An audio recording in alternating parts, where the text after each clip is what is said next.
Bakit nga ba mahalaga ang kwalifikasyon para sa mga nagnanais na maging tagapangasiwa sa iglesia? Gaya na lamang na sinasabi sa Timoteo chapter 3 verse 1 to 7. Totoo ang pahayag na ito. Ang sinumang nagnanais na maging tagapangasiwa sa iglesia ay naghahangad na mabuting gawain. Kaya nga ang isang tagapangasiwa ay kailangang walang kapintasan, isa lamang ang asawa, matino ang pag-iisip, marunong magpigil sa sarili, kagalang-galang, bukas ang tahanan sa iba at may kakayahang magturo.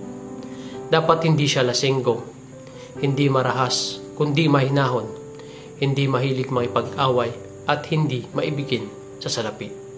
Dapat mahusay siyang mamahala sa sariling pamilya, iginagalang at sinusunod ng kanyang mga anak.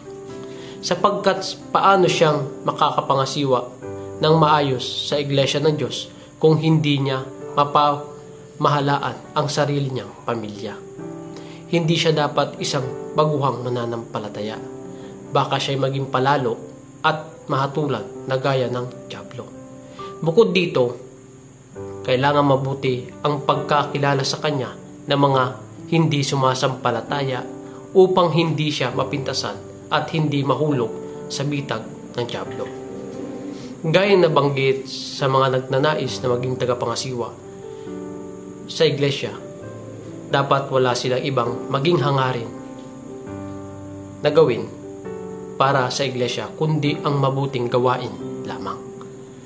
At may mga katangian ding nabanggit na hindi karapat-dapat para sa nagnanais na maging tagapangasiwa sa iglesia. Kailangan walang kapintasan, isa lamang ang asawa, matino ang pag-iisip, marunong magpigil sa sarili. Hindi siya lasenggo, hindi marahas, kundi mahinahon, hindi mahilig makipag-away at hindi maibigin sa salapi. At ang kwalifikasyon ng isang tagapangasiwa ay naghahangad na mabuting gawain, may kakayahang magturo, dapat mahusay siyang mamahala sa sariling pamilya, iginagalang at sinusunod ng kanyang mga anak, hindi baguhang mananampalataya. Ang isang tagapangasiwa ay dapat mayroong malalim na relasyon at pagkaunawa sa salita ng Diyos at matatag ang pananampalataya. Subok na ang kakayahan at karanasan sa paglilingkod sa Diyos. At higit sa lahat ay naisa sa pamuhay ang salita ng Diyos at nagiging magandang halimbawa sa loob at labas ng iglesia.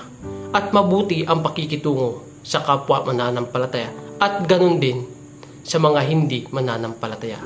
Marunong magpahalaga at magmahal na kahit anuman ang mangyari ay hindi nangiiwan at tumatalikod. Gaya na lamang ni Apostol Pablo kung paano siya nangasiwa sa mga iglesia. Binigyan niya ng halaga at pinakita niya ang pagmamahal sa mga kapatid sa pamamagitan ng kanyang pagpapagal at sakripisyo. At hindi niya iniwan at hindi niya pinabayaan kahit siya ay nasa loob pa ng kulungan, ni minsan hindi nawaglit sa kanyang isipan ang mga iglesia. Hinangad niya na maging maayos ang sitwasyon at pamumuhay ng bawat mga kapatid sa harapan ng Panginoon. At wala siyang ibang ninais kundi magampanan ng mabuti at masunod ang kalooban ng Diyos at higit sa lahat ay mabigyan ng karangalan ang Panginoon sa kanyang buhay sa pamamagitan ng kanyang pangangasiwa sa mga iglesia. Maging kagaya nawa ni Apostol Pablo ang mga nagnanais maging tagapangasiwa at yung mga nangangasiwa na sa iglesia na ang hangarin ay mabuting gawain para sa Diyos. And God bless us all.